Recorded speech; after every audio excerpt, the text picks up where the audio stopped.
in HD. Hello everyone and thank you for joining us. I'm Jake Boswell. The school board battle over non-resident students continues as a hearing similar to the one that happened last year wraps up. Our Kristen Martin spent the day in the courtroom at the Justice Center where the final 3 witnesses testified. This is tonight's top story at 10. Another day in the courtroom as the final 3 witnesses testified, wrapping up the 3-day hearing over the non-resident student agreement between Bowling Green and Warren County Schools.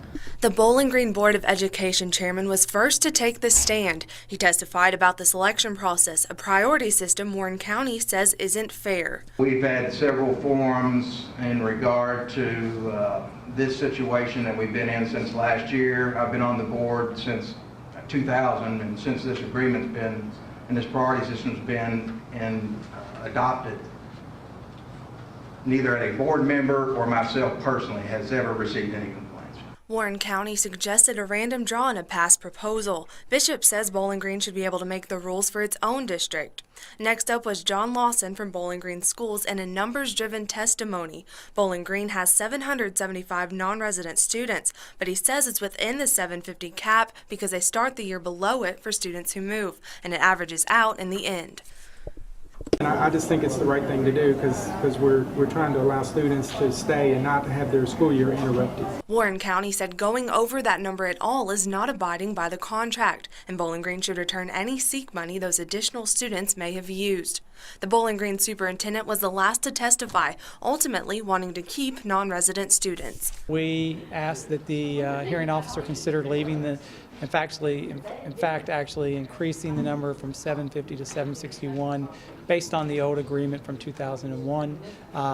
So that's our request, that he and hope he will consider that when he makes his ruling. And he has said if the number is reduced, one of Bowling Green's 5 elementary schools eventually may be forced to close.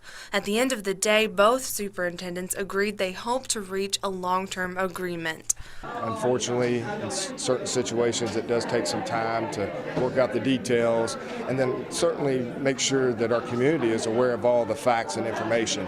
And I think these 3 days of testimony accomplished that goal, which gives me great confidence to think that we can move forward.